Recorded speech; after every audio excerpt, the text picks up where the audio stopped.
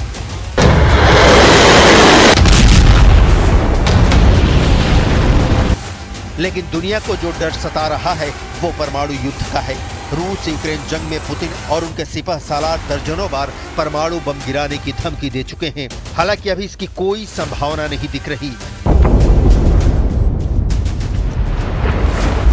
Israel और Iran परमाणु शक्ति संपन्न है। इसराइल जंग अपने अस्तित्व के लिए चुनौती मानेगा और ईरान भी अपनी साख्त बचाने के लिए किसी भी हद तक जा सकता है। ईरान और इसराइल के बीच जमीनी जंग होने की आशंका कम है। ऐसे में हवाई हमले होंगे और तब परमाणु बम सबसे विनाशक विकल्प के तौर पे दिखेगा। तो अब सवाल है कि ईरान ने हमला किया तो इजराइल का क्या है फिर से पलटवार का प्लान।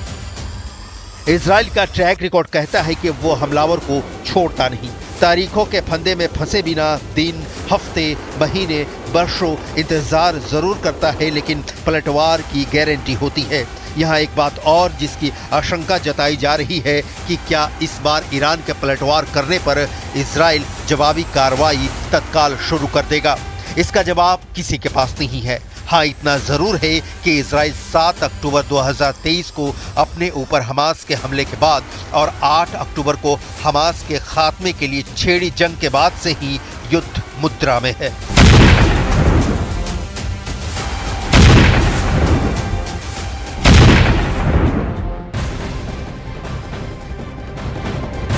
और ईरान पर हुए हमले के बाद इजराइल के प्रधानमंत्री बेंजामिन नेतन्याहू का बहुत बड़ा बयान सामने आ गया है। उन्होंने कहा है कि जो भी हमें चोट पहुंचाता है हम भी उसे चोट पहुंचाते हैं और यही हमारा सिद्धांत है। नेतन्याहू ने ईरान पर हमले को सटीक और शक्तिशाली बताया है। उन्होंने कहा कि ईरान पर हुए हमले से हमने अपने सभी लक्ष्य हासिल कर लिए हैं। बेंजामिन नेतन्याहू का यह बहुत बड़ा बयान सामने आया। ईरान पर जो हमला किया गया उसके बाद यह बयान सामने आया, ईरान पर हमला सटीक और शक्तिशाली था, हमने अपने सभी लक्ष्य हासिल कर लिए हैं, ये नेतन्याहू की तरफ से कहा गया। מי שפוגע בנו, אנחנו פוגעים בו. זהו העיקרון שהנחה אותנו עד היום, וזה העיקרון שינחה אותנו גם בהמשך הדרך. התקיפה באיראן הייתה מדויקת ועוצמתית, והשיגה את כל מטרותיה. इधर लेबनान में जहां जहां इजराइल बम बरसा रहा है वहां जबरदस्त तबाही मची हुई है। अब इजराइल के बारूदी हमले में लेबनान के कई इमारतें खंडर में तब्दील हो चुकी हैं। तस्वीरें सामने आई हैं लेबनान के सीडोन से, जो आपकी टीवी स्क्रीन पर अब आपको दिखाने जा रहे हैं। वहां इजराइल के हमले में कई इमारतों को नुकसान पहुंचा है। कई लोगों के मलबे में दबे होने की भी खबर है, जिन्हें रेस्क्यू किया जा रहा है। ये तस्वीरें बहुत खौफनाक हैं, डरा देने वाली हैं, क्योंकि आप देखिए सिर्फ एक जगह का हाल नहीं है। लेबनान के कई सारे इलाके अभी ऐसे हैं जो खंडर में तब्दील हो चुके हैं, मलबे में बदल चुके हैं, क्योंकि यहाँ पर एक के बाद एक ताबड़तोड़ हमले इजराइल की तरफ से किए जा रहे हैं। ये सिडोन से तस्वीरें सामने आई हैं। आप देखेंगे क्या मकाने, क्या दुकान, सब कुछ इस वक्त तहस नहस हो चुका है। और ऐसे में बताया ये भी जा रहा है, जो मलबे का ढेर आपको दिखाई दे रहा है, इसमें कई लोगों के दबे होने का भी अंदेशा है, यानी कि लोगों को भी नुकसान पहुंच रहा है। उसके अलावा कैसे इमारतें भी जमींदोज हो जा रही हैं, पूरा का पूरा इलाका बर्बाद हो चुका है, इन तस्वीरों में देखा जा सकता है।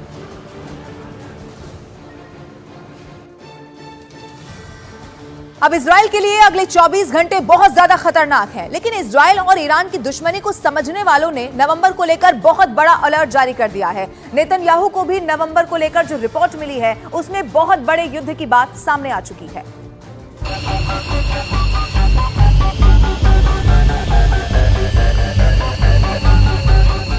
यह है सुरमई रंग का F-15 फाइटर जेट। ये इजराइल का जेट है जो ईरान पर हमले के लिए टेक ऑफ करने जा रहा है। ये है हरे और पीले रंग का F-16। ये भी ईरान पर 26 अक्टूबर वाली एयर स्ट्राइक के लिए तैयार है। इजराइल के ये दोनों फाइटर जेट ईरान की तरफ उड़ान भरने के लिए तैयार हैं। ये दोनों उड़ते हैं और फिर तेहरान के आसमान में दिखता है इनका एयर स्ट्राइक का रिजल्ट। ईरान का दावा है कि बहुत से हमले रोक लिए गए, नुकसान बहुत मामूली हुआ, लेकिन इजराइल के हमले ने दुनिया को डरा दिया है। 1 अक्टूबर 2024 को ईरान ने इजराइल पर 200 मिसाइल फायर की। 26 अक्टूबर 2024 को इजराइल ने ईरान पर जवाबी अटैक किया। अब सवाल है कि ईरान काउंटर अटैक अक्टूबर में ही करेगा या नवंबर तक इंतजार करेगा।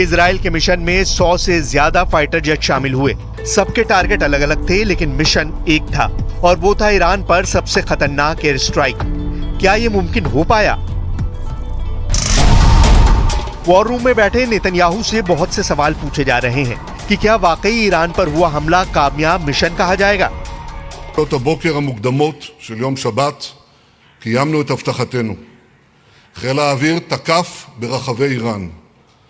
פגענו קשות ביכולת ההגנה של איראן וביכולתה לייצר טילים שמכוונים כלפינו. כל זה בא אחרי שבחודשים האחרונים פעלנו באופן שיטתי, על פי תוכנית סדורה, לקצת את זרועות התמנון של איראן, חיזבאללה וחמאס. שלשום פגענו בראש התמנון, המשטר האיראני. ईरान क्या सोच रहा है? क्या ईरान 25 और 26 अक्टूबर की रात को इजराइल की तरफ से हुए हमले से घबरा गया है? 26 अक्टूबर की रात ईरान पर काफी भारी थी, लेकिन ईरान की लीडरशिप ने ठान लिया है कि जवाब तो देना ही पड़ेगा और इजराइल को इसका इंतजार करना होगा।